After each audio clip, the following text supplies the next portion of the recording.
A person is afraid of their own shadow for a good reason. Mr. Morrison writhed as the midday sun exorcised his shadow to the walkway. The policemen at Morrison's sides held him steady, hands cuffed behind his back, while they led him to an immaculately dressed, mustachioed gentleman in a physician's coat. Dr. Phillips examined this new patient upon his approach.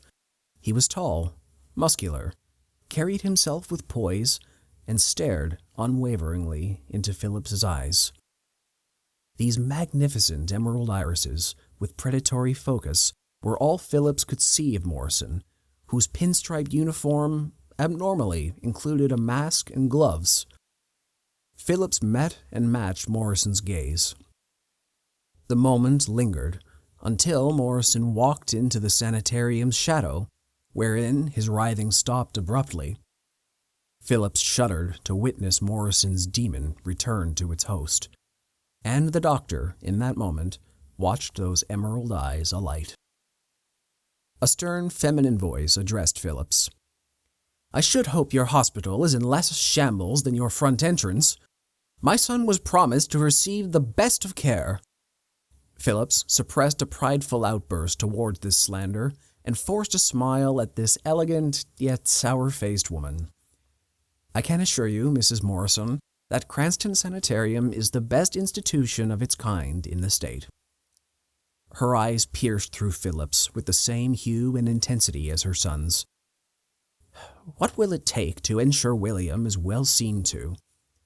"He'll be as well cared for as any of my other patients." Mrs. Morrison somehow frowned more deeply. "Except he is not just any of your other patients, is he? He is a Morrison. What is more, this wrongful conviction will soon be overturned. But in the meantime..." Mrs. M. brazenly pulled a pocketbook from her handbag. The stony-faced police officers pretended not to notice. "How much of a donation to the Institute can buy William adequate accommodations?" Phillips bit his lip. "That will not be necessary." "Your false humility does you no credit, Doctor. I know how these things work. All due respect, ma'am, they don't work that way here." The quizzical raising of this woman's eyebrows, coupled with a grimace, sent a shiver down Phillips's spine. These old-money families could make trouble where they wished, and the doctor feared to be on said trouble's receiving end. "But know that Mr. Morrison will be comfortable, and will receive my personal care and attention." The irate woman shoved her pocketbook back into her bag. Phillips turned to his massive orderly, who patiently awaited orders. "John, take Mr. Morrison into my office and brew us some tea." This orderly silently took Morrison's arm from the police and led him inside the building. "I will visit soon, William," cried Mrs. M. The patient, for the first time, broke his gaze from Phillips and turned to his mother. He addressed her in a strong and articulate tone. "I shall earn my freedom before that is necessary." He soon disappeared through the sanitarium's threshold. Phillips readdressed the patient's mother. "My recommendation, ma'am, is to allow William time to settle before you next see him. Your presence too soon may bring him false hope and prolong his adjustment period. I do not recall asking for your recommendation.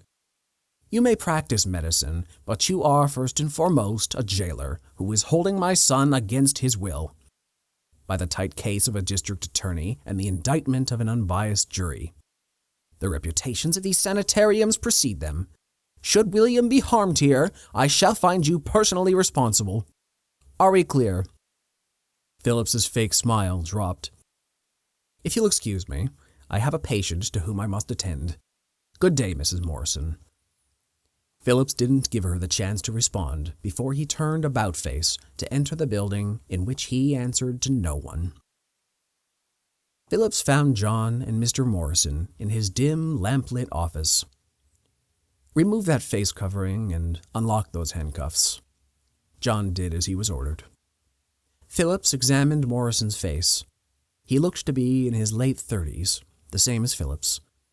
The patient's features were remarkably handsome, tempered by an unmaintained beard, surely grown in jail, and he smirked wryly while he rubbed his red wrists. "Please, take a seat." Phillips beckoned towards a chair at the opposite end of his desk. Morrison stood till Phillips himself sat.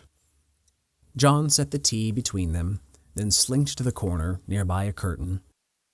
Phillips partook in the beverage. Morrison followed with hesitance. "I'm afraid that business outside was a rude and improper introduction to me. My name is Dr. Howard Phillips, administrator for this institute, and your caretaker from here on." "Charmed." "You are aware why you've been brought here?" "Because my mother finds this sanitarium less scandalous than prison, and had the wherewithal to get me here." "It's because you killed 5 men. Though I was only convicted for 1, wasn't I? A street rat. Why anyone should care to see a man like that go. You admit to it? Only to some empathy for the perpetrator." His smile widened as he leaned inward. "Do I strike you as a dangerous man?" Phillips stayed composed. "Your valor during the Great War suggests as much, though at present your mother seems more formidable than you do. The freedom to speak is one of the few which I still possess.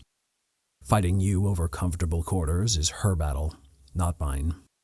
Still, I'm afraid Cranston Sanitarium's offerings aren't so luxurious as those to which you're accustomed." "Did you fight in the war, Doctor?" Phillips stopped mid-sip and uttered a defeated, "No." "When you lived through hell, even this old lunatic asylum should seem like heaven." "Glad to hear it, Mr. Morrison." Phillips paused. "Tell me about your pathology with sunlight." "Little to tell there. My skin must be covered in direct sunlight, lest I receive violent convulsions. I've learned to live with it. I have my theories on its cause. I've met many medical professionals of more renown than you. All had theories. None offered practical cures. I have no cure to offer, but perhaps you may help me discover one through careful study, not merely to your ailment, but to humanity's worst impulses." The first hints of frustration crept through Morrison's exterior. "I am no lab rat." He took a short breath. "But go on." "I theorize that depraved thinking is rooted in the shadow, the dark reflections of every person, and that these shadows are demonic figures, housed inside their respective hosts' bodies. But these demons have a weakness, light wave particles, which pass on and through these parasite hosts to force them out.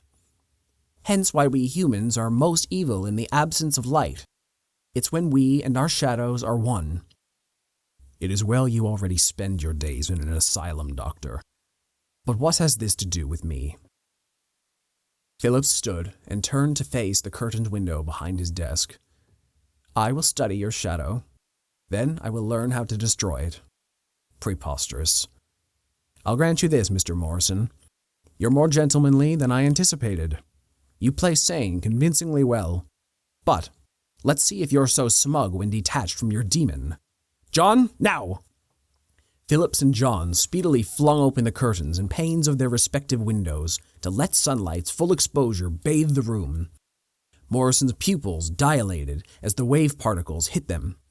He abruptly flung back his chair to the ground, carried the momentum into a shoulder roll which brought him to his feet, and rushed for the door. But John's hulking form already blocked the entrance. Morrison cried in pain, scratched at his face, then dropped to his knees and retched. His shadow loomed ahead. Phillips handed Morrison his mask as he declared, "You're the missing link which will validate my research. You, who is so symbiotic with his shadow that sunlight hurts the demon and the host." Morrison panted in relief as he slipped on his mask. "What do you propose to do with me?" "Your sensitivity is so pronounced that extensive exposure to light may be counterproductive to my aims. So let us have an easy first day. Come, I'll give you the tour." Phillips helped a weary Morrison to his feet before exiting the room. Morrison followed, whilst John trailed the newly nervous patient. Cranston Sanitarium was a dour place, with narrow corridors and dim lighting. Few souls roamed the eerily quiet institute. Morrison inquired, "Where are your prisoners and guards?" Phillips maintained his pace and half turned his head backwards to address the question. "I insist that our well-behaved patients, alongside their doctors and orderlies, spend pleasant days outdoors." "For the therapeutic benefits, you mean?" "Precisely. And would you torture me thus?" Phillips thought for a moment. "Not until I've learned more of your condition." Morrison chose not to respond. They soon arrived in the kitchen, where a stocky man and his lanky aide prepared a stew from the bare-bones ingredients which they had about. Morrison grimaced. Phillips declared, "Here at Cranston, we subscribe to the belief that good honest work makes for good honest people. This will be your station." Morrison seethed through gritted teeth. "Are you meant to cook food? Like a servant?" "No," Phillips smirked. He led Morrison to a small closet filled with potatoes, a stool and bucket on the ground, and a single flickering light bulb on the ceiling. Morrison glanced to the closet's door with a bolt latch affixed to it. Phillips relished the sobering features of realization which contorted Morrison's face. The doctor grabbed a peeling tool from the countertop and passed it to the crestfallen savage killer. "Take up your position. I will reconvene with you later for our first proper therapy session." He beckoned towards the closet. The dull kitchen lighting exposed the men's faint shadows to the ground. Phillips's eyes darted between the floor and Morrison's harshly lit face. The patient's striking green eyes stared at the potato peeler. This moment held, with even the cooks pausing for curiosity. Finally, Morrison smiled. "If this is some ploy to bait my rage, Doctor, it shall not work." "Whatever do you mean?" "These insulting aspirations of menial labor, the sparsely populated halls, and all this dim lighting, so counterintuitive to your own theories. You're looking to cause a scene which you can somehow exploit, and I will not fall into your trap." "I mean you no offense, Mr. Morrison. I was merely showing you you cannot even look me in the eyes." Morrison shook his head. "I will perform your pedestrian job, though you may wish to partake in some good honest work yourself." Morrison marched into the closet, which prompted John to shut and bolt the door behind. Phillips cleared his throat and loosened his tie. Later, John led Morrison through the sanitarium, but along an unfamiliar path, down a flight of concrete stairs and through a hallway of iron-barred cells. Haggard men raucously greeted them with shouts, curses, and projected bodily fluids. "The doctor wishes to conduct my therapy session in a dungeon?" Morrison asked of John as he glanced about, outwardly unfazed. The gigantic orderly said nothing as he showed Morrison into a spacious room. Dr. Phillips stood by a tray of various medical implements and a reclined chair replete with leather straps. "You performed well with those potatoes, Mr. Morrison. Dinner was lovely." "What is this?" Phillips ignored his patient. "John, show our guest to his seat, will you?" So John pushed Morrison ahead. The killer's muscles tightened and resisted. "Do not speak around me, Doctor. I demand to know what you are doing." "You're in no position to demand. Now sit." Morrison was visibly perturbed by this authoritativeness. He debated his chances of escape, perhaps of stealing one of those medical tools. But before he could make a move, John clamped his meaty hands over Morrison's shoulders and shoved him into the seat. Morrison launched towards one of the sharp tools, but John clamped onto his forearms and mounted the body so that Morrison could not flail his legs. Phillips approached from behind and injected some solution into Morrison's neck. The patient's face slumped, and his extremities grew pliable enough to strap onto the chair. His fearful green eyes looked to Phillips as the doctor administered anesthetic to steal his consciousness. With John's assistance, the doctor sterilized his equipment, removed Morrison's undergarments, repositioned the limp body to an appropriate position, and surgically incised the convict's scrotums to reveal small tubes for severance and cauterization. Morrison awoke in a small room on a straw mattress. His eyes adjusted to find Phillips in a chair at his bedside. "Good, you're awake. Now we might have that therapy session." Morrison slurred his speech through the grogginess. "What did you do to me?" "A simple surgery." "My groin is cold." "Yes, ice for the soreness. I'm afraid that'll persist for a few days." You... Morrison found the strength to lunge at the doctor, but his reach was impeded by the handcuffs between his wrists and his metal bed frame. Admonished the doctor with a condescending wave of his finger. "Don't blame me. You're the one who killed 5 people." "Allegedly," said Morrison as he slunk back into bed, defeated. "You effectively called me a liar this afternoon. Aren't you being hypocritical?" Morrison shut his eyes. "I haven't lied to you yet, Doctor." "No, I suppose you haven't. But tell me, hypothetically, why would a respectable gentleman such as yourself kill homeless men? Earlier, you expressed a distinct lack of empathy. Street rats, you called them. They contribute nothing to our society. Just take. Would many not say the same about the idle rich? The rich aren't idle. My family invests in its community, provides jobs. We're pillars of respectable society. Except there are too few jobs to go around since the great crash, is that not so? That is not our fault. Even families with wealth such as yours were affected, yes? You had to downsize operations, scale back those community investments to maintain your lifestyles. We still provide. And more homeless and jobless people roam the streets in spite of it.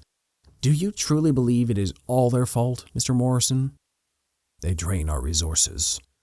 Let's say I subscribed to your line of reasoning, that I concurred these killings were in society's best interest. What am I supposed to make of a killer who takes such delight in slaughter, who relishes his work and makes his victims suffer dearly in retribution? Sounds to me as if you have him figured out already. Morrison answered with a hard glare. Now tell me, why have you removed my manhood?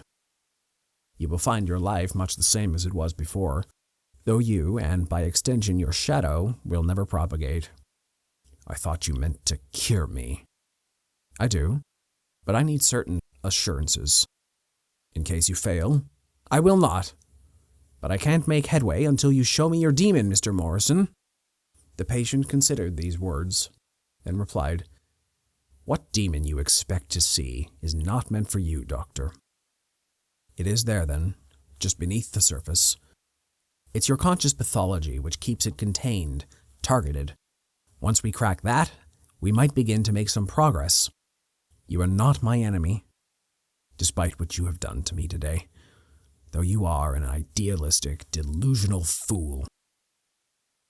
Phillips looked down and frowned, evidently hurt by the assertion. He then stood and exited the room. Till tomorrow, Mr. Morrison. The killer turned his nose to the ceiling and held his tongue as Phillips sneered and flicked off the light. William Morrison's second day at Cranston Sanitarium began with John hauling him out of bed and slapping handcuffs to his wrists. He lost his free-handed privileges on account of trying to grab the medical equipment before his surgery, but was allowed to have them removed for work. John led Morrison to the closet, wherein the gentleman peeled carrots all morning.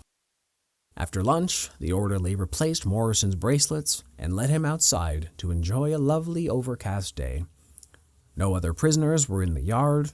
There were few guards. A barbed wire fence separating the sanitarium yard from a wooded landscape was all which stood in Morrison's way of freedom. Phillips exited the building as Morrison examined his surroundings. Good afternoon. How is the ailment? Morrison looked off to the woods as he addressed his doctor. Your butchery pains me, but I experienced worse in the war."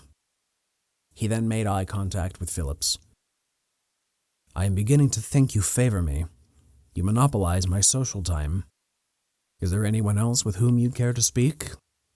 Morrison thought for a moment. "No. I am sure that you are the only half-interesting person in this place." Phillips's breath fell short before he replied. "There's also John, though he's not much of a conversationalist." John rolled his eyes. "Let's walk. You require some exercise after being cooped in that closet." The doctor and patient roamed the grounds, nearby the fence, with John and the guards waiting across the yard at Phillips's bequest. Phillips opened his mouth multiple times, as if he wished to speak, but did not. Morrison appeared lost in thought. Then Phillips looked away for one moment, heard a sharp crack and a groan from Morrison, then turned to find Morrison devoid of handcuffs, with a broken thumb and making way for the fence. Phillips appeared shocked, but not more than Morrison, who suffered the paralyzing current of an electric shock the moment he grabbed the fence. Phillips ripped the absconding prisoner off the fence, and they fell to the ground together. Phillips remarked, "New technology, used to herd livestock. I decided that it would work as well on prisoners." Morrison's jaw stood agape as he took in his near-death experience. John helped Phillips to his feet and almost ripped Morrison's arm from its socket to do the same. "This behavior simply will not do.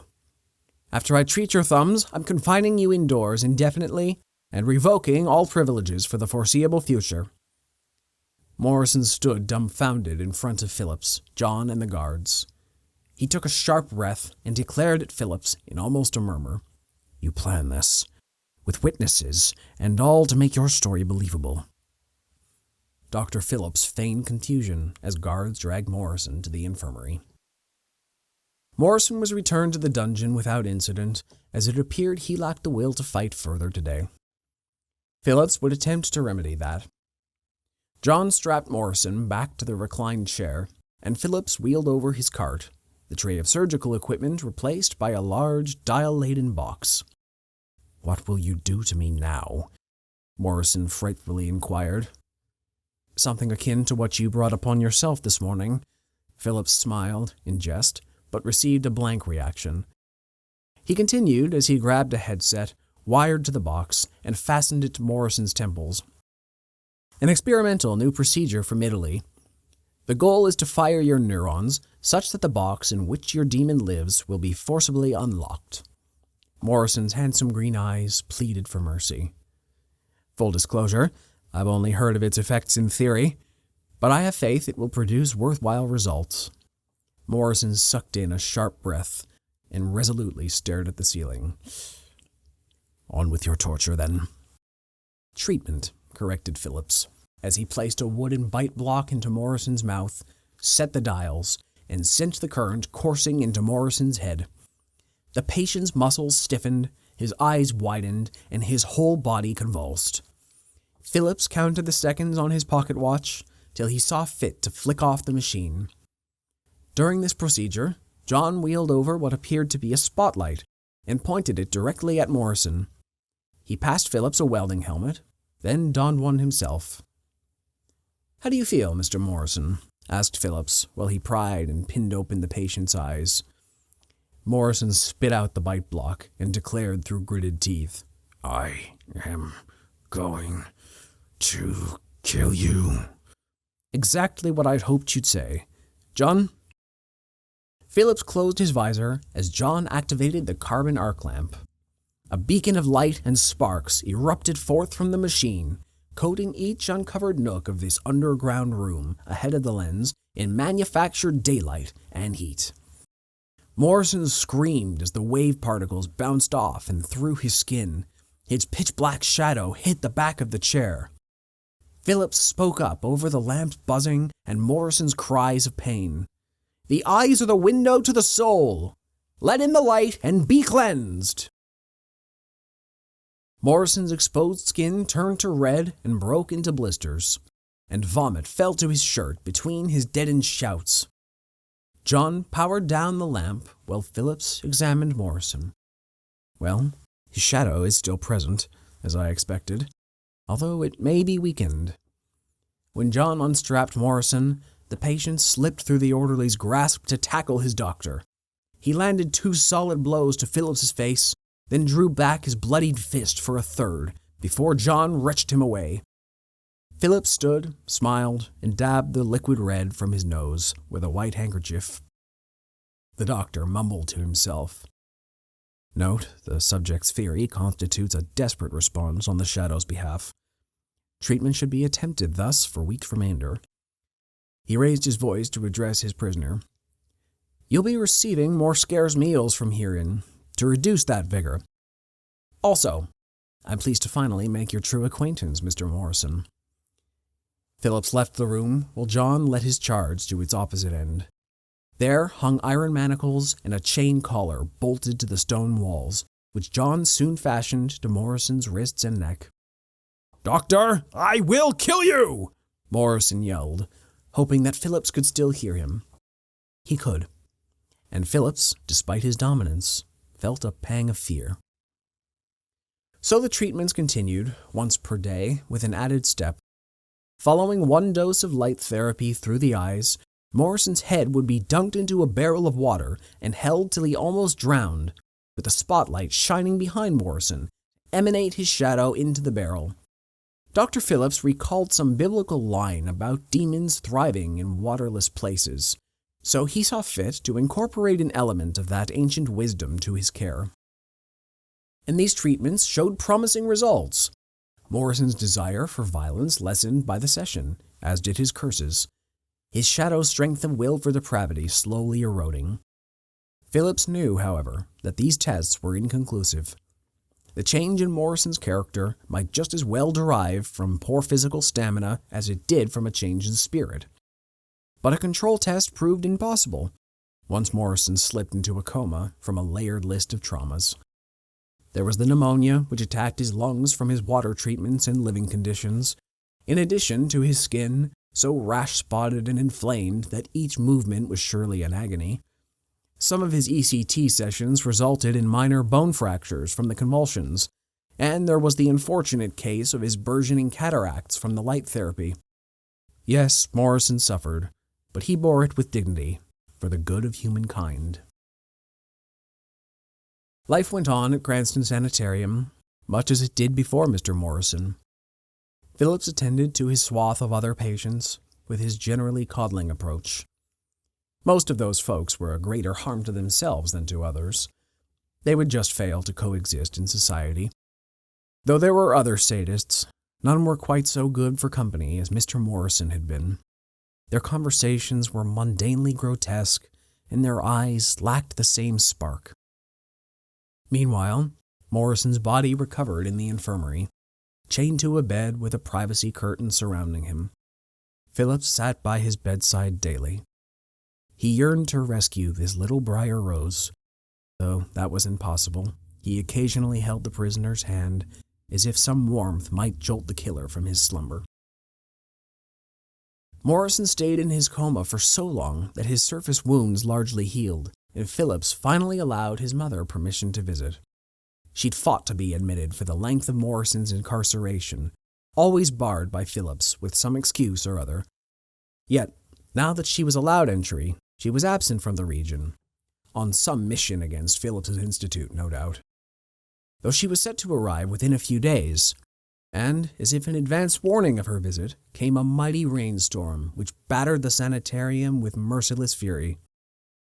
Phillips was by Morrison's bedside when the lights blinked out. Aides entered the room with flashlights to give the administrator a report. He issued orders on his way out with them. Our first order of business is to minimize the prisoners' panic. Return them to their cells if possible. Then we need to get our backup power running. I authorize you to cut the electric fence's draw. Our backup can't maintain that alongside our more necessary functions. Phillips thought he heard a crack from behind him. On his way out, he dismissed it as he moved to contain the already spreading chaos. Mr. Morrison escaped from Cranston before the power returned. Phillips realized that his patient must have, at some point, awoken from his coma and begun to fake his condition. He awaited an opportunity and fled in the night, but he couldn't have gone far. Phillips informed the local police that a dangerous convict was on the loose, then retired to his office for the day in conspicuous absence. The doctor could do little but wait and worry. Top of mind was the matter of Morrison's mother, who was set to visit any time within the following days, and he dared not cancel the meeting. His other concern? The sky was overcast. Phillips's heart sank when, a day later, police returned a captured Morrison to the sanitarium with a troubling report. Multiple homeless men were killed in the vicinity since Morrison escaped. The M.O. didn't match Morrison's, but the murders were as vicious, so he was the chief suspect, though he could not officially be charged. Morrison's conniving smile grated upon the doctor's patience as John led him to Phillips's office. Phillips took the bait. "Would you mind explaining that grin, Mr. Morrison? You're in quite serious trouble." "But perhaps not so much as you will be, Doctor." "And what's that supposed to mean?" "The police might return for follow-up questions, and my mother will arrive at any time, no doubt with questions of her own." "Spell out your threats for me." Phillips tensed. "Not a threat. Yet. Just a suggestion that I ought to be treated like a human being, lest all these questioning parties happen to inquire about any new physical ailments since my return." "Your point is well taken." "And what will you tell them if they ask about the side effects of your previous treatment?" "Only that my doctor had the best of intentions and that my own poor constitution failed me. In exchange, for now, a decent meal and a request that you answer some questions. Honestly." "Done." Phillips slumped in his chair. "Firstly, how does a doctor who vows to do no harm reconcile their oath with their cruel and unusual torture of a patient?" Phillips stared blankly for a moment before he addressed the question. "Because you are a monster, and because I can help others through your pain." You speak with conviction, yet you do not strike me as an altruist. What is your real gain by studying me?" Phillips broke eye contact. He turned to John. "Leave us, but stay close." John was confused, but followed his orders and exited the room. Phillips still avoided Morrison's eyes as he declared, "I might help myself." "I wondered if that was the case. You call me monster to avoid looking in the mirror." The doctor's attention snapped back to his prisoner with barely concealed rage. "I know what I am, Mr. Morrison. I know it well." "Then why deny yourself? Depraved thoughts need not become depraved deeds. Unlike you, I can exercise my self-control." "To what end?" "To live a respectable life." "But, doctor, do you not already live your life and quench your desires?" Phillips's features softened. No, Morrison inquired with surprise. "My conscience cannot allow me to enjoy myself, Mr. Morrison. And if it did, I should end up in your position. But we are so alike already. Monsters who act badly for a greater good." Phillips abruptly stood, his chair falling to the ground behind him. "Do you finally admit that you are a killer?" Morrison stood to match his foe. "I admit that I wished to kill you, Doctor, and barring that, to ruin you. But that would be a waste, as in you, I have a kindred spirit. You are the only person to whom I have shown my shadow, and I would guess few have seen yours as I.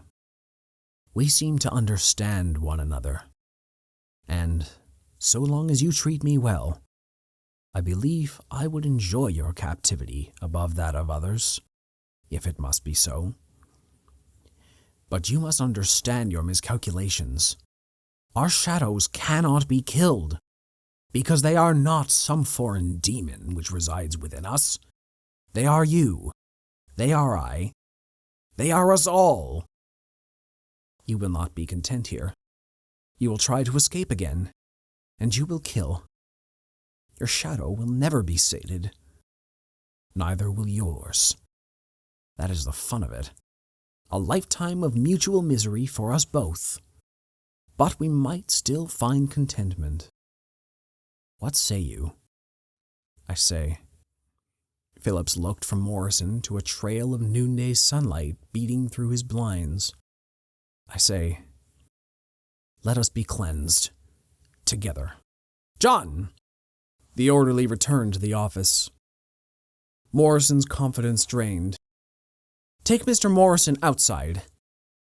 And with that, Morrison's facade cracked. I gave you a chance, Phillips. I will ruin you. You already have. Morrison grabbed a fountain pen off Phillips's desk and jammed it into John's neck. His spurting blood stained Morrison's pinstriped uniform and Phillips's white coat. The giant man collapsed as Phillips grappled Morrison from behind. The patient was unable to shake the doctor. He stabbed Phillips in the leg, causing the administrator to let go. Morrison brandished the fountain pen and slowly examined the scene. John was on the floor, hand cupped to his spraying neck. Phillips now guarded the path to the door. Morrison debated whether he could find an opening past Phillips, along one of the side walls, to make his escape. This moment of indecision allowed Phillips to make a running tackle at Morrison and careen them both through a nearby window pane.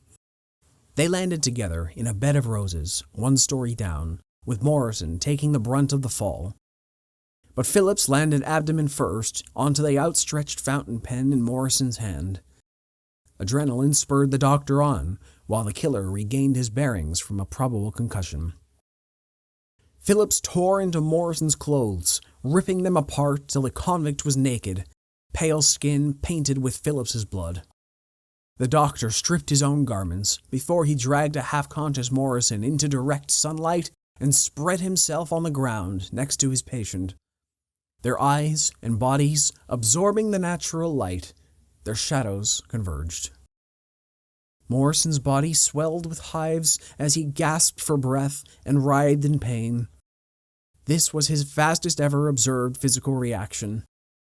All they needed was the unreplicable power of the sun to throw control tests aside and let the demon's natural enemy do its job. This time the exorcism would work. Except that Morrison's shallow breaths soon quieted. Then he lay still. Phillips gazed upon those fierce green eyes one last time before he shut the lids. They'd seen the light, yet were forever stuck in darkness. Phillips at last realized his folly, but he still had time to find peace. So the doctor crawled himself back to his prison, and there, in the shade of Cranston Sanitarium, Phillips and I became one. Epilogue. The doctor survived his bout with Morrison, but underestimated his prisoner's foresight. In those fugitive days of Morrison's, he'd leveraged his few worldly friends to create a contingency plan for his potential death or disappearance. After all, his conviction didn't entirely erase his influence. First, there was the written and signed testimony of his experiences at the sanitarium, sent with haste to someone whom he trusted could keep it confidential, till the time was right to reveal its contents. Second, there was the domino effect, which launched within hours of his death and spread to the furthest reaches of influence by that day's end. The news, in fact, spread with such haste that Mrs. Morrison was permitted to arrive at Cranston on schedule, alongside a troop of state police, wherein they uncovered the dungeon and the torture devices and logged staff testimonies, all of which corroborated Morrison's own. The investigation into Phillips's tenure as administrator proved him beyond reproach, except where Morrison was concerned. But Phillips had further scandalized a powerful and merciless family, and Mrs. Morrison was a chief proponent of retribution for her son. She received her wish, as Dr. Howard Phillips was tried, convicted, and ultimately admitted to his own sanitarium. End. A single sentence births worlds of possibility. You've heard one. We hope to see you next week for our writer's story analysis. In the meantime, enjoy your own subjective world as it unfolds, knowing your interpretation is one of billions. Next time your reality meets another's, head to head.